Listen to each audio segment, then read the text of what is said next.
Hey guys, today we're going to continue our reading of The Wild Robot, written by Peter Brown, and I'm so excited to get to reading with you guys.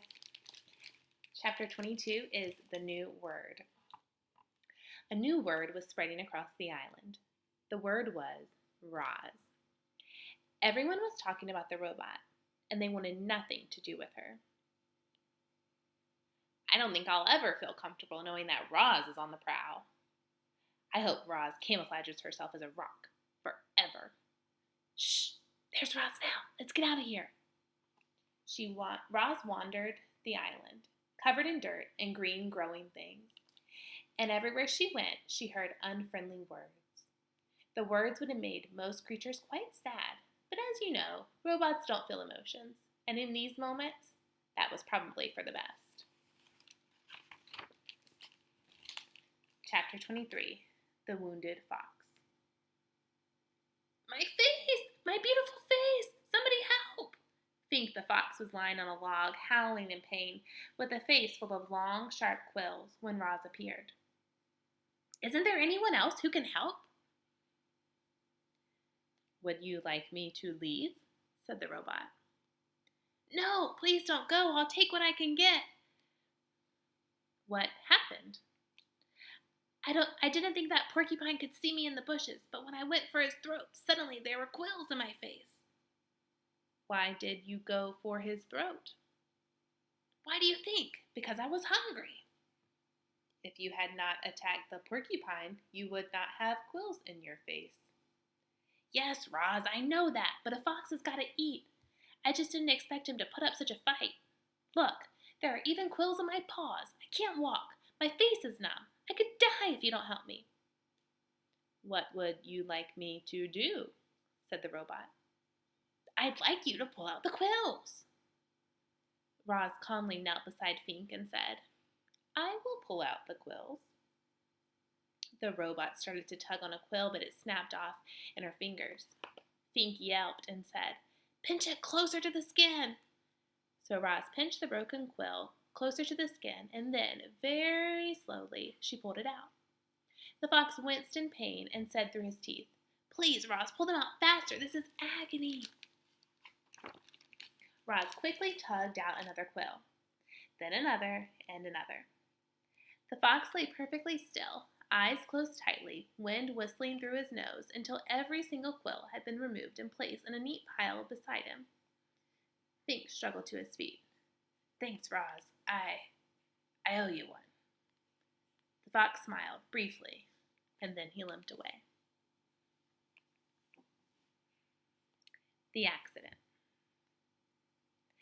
As Roz wandered through springtime, she saw all the different ways that animals entered the world. She saw birds guarding their eggs like treasures until the chicks finally hatched.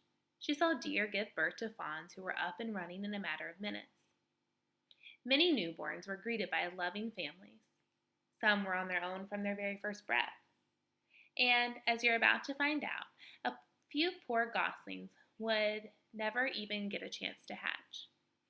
Roz was climbing down one of the forest cliffs when the accident happened.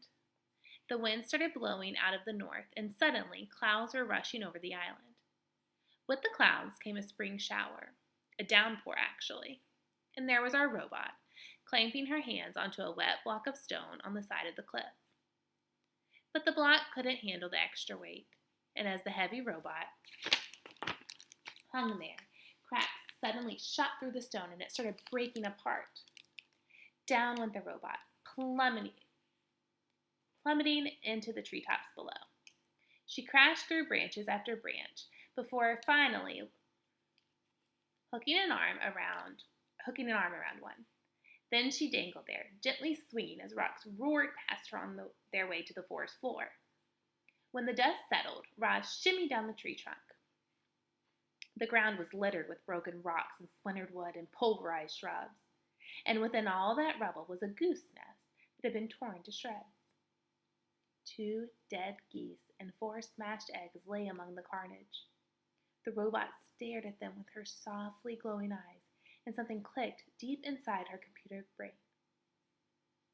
Roz realized she had caused the deaths of an entire family of geese.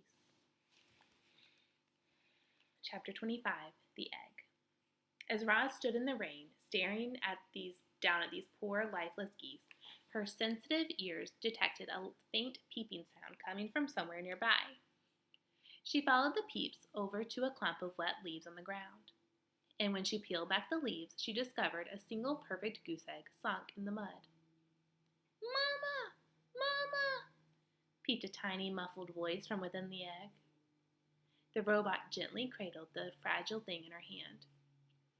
Without the family, the unhatched gosling inside would surely die. Roz knew that some animals had to die for others to live.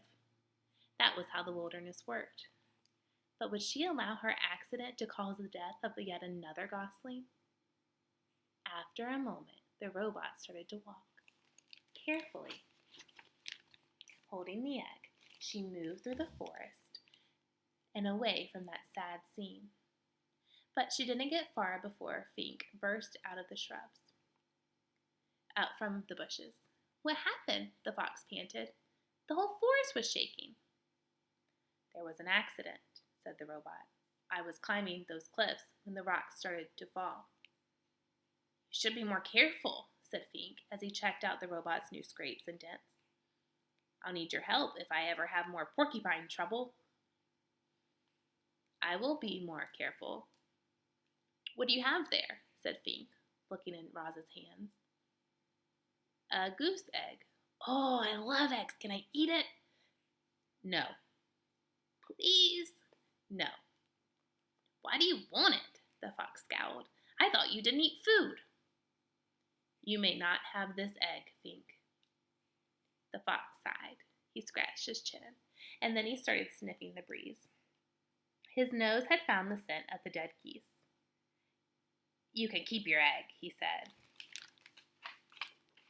as he trotted toward the cliffs. "I smell something better."